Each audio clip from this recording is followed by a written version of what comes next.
அதே போல இன்றைக்கு நம்மளுடைய பேரவையில முதல்வர் அவர்களுடைய பிறந்த நாள். முதல்வருக்கு ஒரு கோரிக்கை வைக்கிறேன்.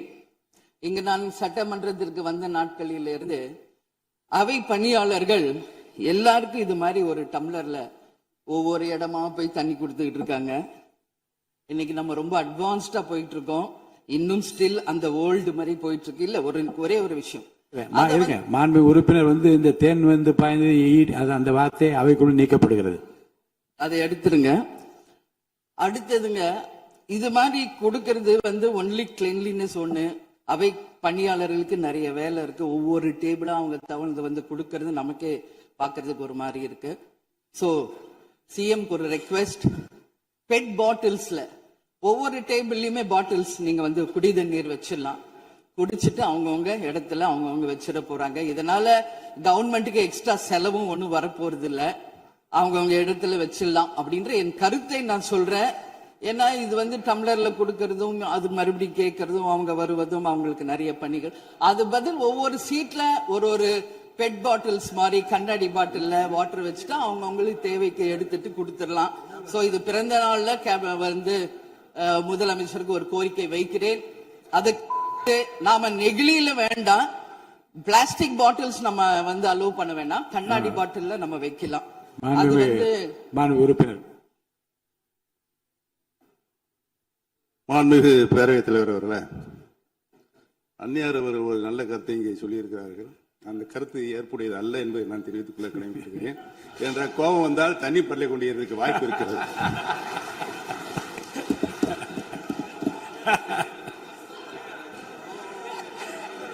உறுப்பினர் பேசலாம்.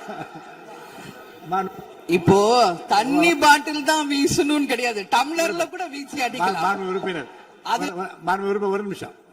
தலைவர் அவர்களே, நம்முடைய மாண்புமிகு முன்னாள் முதலமைச்சர் அண்ணன் ஓபிஎஸ் அவர்கள் ஒரு நிலையை குறிப்பிட்டு அதை எரிவதற்கான தண்ணி பாட்டில் எரிவதற்கான வாய்ப்பு இருக்குதுன்னு சொன்னார்கள்.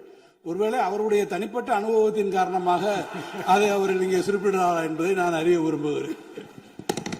மாண்புமிகு உறுப்பினர், ஏன்னா காலையில இருந்து ரொம்ப காரசாரமாவே போயிட்டு இருந்துச்சு. அதனால ஒரு ஹாப்பியா நம்மளுடைய முதல்வர் பிறந்த நாள்ல எல்லாரும் சந்தோஷமா இன்னைக்கு நம்ம அவையே செய்வோம். சோ பாட்டில் தான் வீசணும்ன்றது இல்ல, வன்முறைக்கு வேண்டும் என்றால் இங்க எவ்வளவோ இருக்கு, எது வேணாலும் வீசலாம். பட் நம்ம எண்ணம் அது கிடையாது. நிச்சயமாக தண்ணீர் என்றாலே பிரச்சனை தான் போல இருக்கு. அது காவேரி தண்ணீரா இருந்தாலும் டாஸ்மாக் தண்ணீரா இருந்தாலும் அது ஒரு பிரச்சனையா தான் இன்னைக்கு மக்கள்கிட்ட இருக்கு. உறுதியாக காவேரியிலும் சரி மேகதாதுலும் தமிழ்நாடு சட்டமன்ற உறுப்பினர் மட்டும் இல்ல, யாரும் அதற்காக விட்டு கொடுக்க போவதில்லை என்பது உறுதி. இன்னைக்கு நம்ம முதல்வர் அவரும் புதிதாக முதல்வராக இருக்கிறார். கர்நாடகா முதல்வரும் முதல் முறை முதல்வராக வந்திருக்கிறார். கேரள முதல்வரும் முதல் முறை முதல்வராக வந்திருக்கிறார்கள். சோ 3 முதலமைச்சர்களும் ஒன்று நட்பு ரீதியாக பேசி இந்த பிரச்சனைக்கு தீர்வு காணலாம். அப்படி இல்லை என்றால் அவங்க சொல்றது கேட்கலன்னா பக்காவா நம்ம சட்ட ரீதியாக ரொம்ப ரொம்ப பழமையான ஒரு விஷயத்தை அன்னைக்கு நான் சொன்ன மாதிரி பேசிக்கிட்டே தான் இருக்கிறோம். இது முழுமையாக தீர்வடைய வேண்டும்ன்றதா எல்லாருடைய கருத்து. இன்னைக்கு நம்மளுக்குள்ள வாதங்கள் பிரதிவாதங்கள் டிஸ்கஷன்ஸ் இங்கு வந்தாலும் இது நிரந்தரமாக தீர்க்கப்பட வேண்டும் என்பதில் யாருக்கும் மாற்று கருத்து இல்லை. இப்ப 2026 இருக்கும், 3026 வரைக்கும் இது கண்டினியூ ஆகக்கூடாது, இன்னொரு 100 ஆண்டு காலத்திற்கு என்பதுதான் எல்லோருடைய எண்ணம். சோ அது நடக்கணும். அது மட்டும் கிடையாது, இன்றைக்கு நேற்று நடந்த ஒரு விஷயம் தமிழ்நாட்டில. நேற்று நான் நேரடியாக சென்று பாதிக்கப்பட்டவங்களை பார்த்தேன். yesterday was a black day for Tamil Nadu. Sunday black சண்டேவாக நேற்று இருந்தது. இதுவரைக்கும் தமிழகம் காணாத ஒரு பேர் விபத்து. இன்னைக்கு பேரிடர் எவ்வளவு பிரச்சனைகள் இருந்தாலும் ஒரு அமோனியா தாக்குதல்ல இத்தனை பேர் பாதித்தது தமிழக வரலாற்றில் முதல் முறை. அனைவரும் வடநாட்டை சேர்ந்த பெண்கள், 20 வயசுல இருந்து 25 வயசுக்குள்ள இருக்கிற இளம் பெண்கள். அவங்கள நேரா பார்க்கும்போது மிக மிக மனசுக்கு கஷ்டமாக இருந்தது. என்ன ஃபேஸ்ல பாக்குறோம், உதடு காது மூக்கு எல்லாம் ப்ளீட் ஆயிட்டே இருக்கு. அப்போ டாக்டர்ஸ் அங்க எக்ஸ்பிளைன் பண்ணாங்க, இங்க வெளியே நம்ம என்ன பாக்குறோமோ அதுதான் இன்னர், அதாவது லங்ஸ். இதை பற்றி ரொம்ப விரிவான விளக்கத்தை எல்லாம் அமைச்சர் அளிச்சுட்டாங்க. சுருக்கமா அதான் நான் பார்த்தேன், சரியானதுதான். நீங்க மேற்கொண்டு அதை பற்றி பேச ஆளுநர் உரைக்கு நன்றி தெரிவிக்கிற கருத்துக்கு வந்திருக்க நீங்க. கண்டிப்பா. அதனால நான் நினைச்சேன் இன்னைக்கு ஒரு நிமிஷம் அவங்களுக்காக நம்ம மௌன அஞ்சலி செலுத்துவோம் என்று நான் எதிர்பார்த்தேன். இருந்தாலும் பரவாயில்லை. சோ அவங்களுக்கு நான் நேத்தே சொன்னபடி முதலமைச்சர் அவர்கள் 2 லட்சம் ரூபாய் கொடுத்திருக்கார். உடனே அமைச்சர்கள் போய் பார்த்தாங்க. அதெல்லாம் பாராட்டுக்குரிய விஷயம். ஆனாலும் ஏழ்மை குடும்பத்திலிருந்து வந்திருக்காங்க. சோ கன்சிடர் பண்ணணும்னு சொல்லி நான் கேட்டுக்கிறேன். உரிய சிகிச்சை தரப்படுகிறது. அவங்க பிழைப்பது நிச்சயம் கடவுள் கையில இருக்கிறது. சோ எல்லாரும் அவங்களுக்காக ப்ரே பண்ணுவோம் சொல்லி இந்த நேரத்தில் நான் கேட்டுக்கொள்கிறேன். ஒரு பெண்ணா அந்த பெண்களை பார்க்கும்போது என்னால் அதை ஏற்றுக்கொள்ள முடியலை. அதனாலதான் சபையில் அதை நான் பேசுகிறேன். அதே போல இன்னைக்கு முதல் முறையாக மற்ற சப்ஜெக்ட் எல்லாம் பேசிட்டு இருக்கேன். என்னுடைய தொகுதியை பற்றி இதுவரைக்கும் நான் பேசவே இல்லை.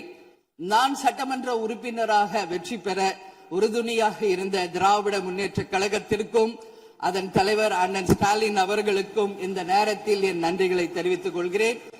விருதாச்சலம் தொகுதி 2006 புரட்சி கலைஞர் கேப்டன் அவர்கள் முதல் முறையாக வெற்றி பெற்று ஒரு சரித்திர சாதனை படைத்த தொகுதி. மீண்டும் அந்த தொகுதியிலேயே என்னை வெற்றி பெற செய்த விருதாச்சலம் தொகுதி மக்களுக்கு என்னுடைய மனப்பூர்வமான நன்றிகளை இந்த அவையிலே தெரிவித்துக் கொள்வதில் பெருமை அடைகிறேன்.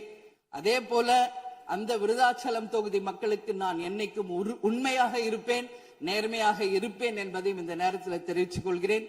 அவைத்தலைவர் அவர்களே, இதுல விருதாச்சலம் தொகுதிக்கு தேவையான அத்தனை விஷயங்களும் நான் எழுதியிருக்கேன். அவை நேரத்தை நான் அதிகம் ஏற்றுக்கொள்ள எல்லாருக்கும் வாய்ப்பு தரணும் அப்படின்றதுனால ஒரு 3 பாயிண்ட் மட்டும் சொல்றேன். முடிந்த பிறகு இதை உங்க நேரடியா உங்க கையில் நான் தருகிறேன். அதை நீங்கள் எடுத்து தீர்மானமாக நிறைவேற்றி அதை நிறைவேற்றி தரணும்னு சொல்லி கேட்டுக்கிறேன். விருதாச்சலம் ஒரு மாவட்டமாக அறிவிக்கப்பட வேண்டும் என்று ஒரு நீண்ட நெடிய கோரிக்கை பல ஆண்டுகளாக இருக்கிறது. அதுதான் அங்கு எல்லா மக்களினுடைய விருப்பம். அதை நீங்கள் முதல்வர் அவர்களும் அவைத்தலைவர் அவர்களும் கவனத்தில் கொண்டு விருதாச்சலத்தை ஒரு தனி மாவட்டமாக அறிவிக்க வேண்டும் என்பதை இந்த நேரத்தில் நான் சொல்கிறேன். அதே போல பீங்கான் தொழிற்சாலை மற்றும் கல்லூரி தமிழ்நாட்டில் வேறு எங்குமே கிடையாது.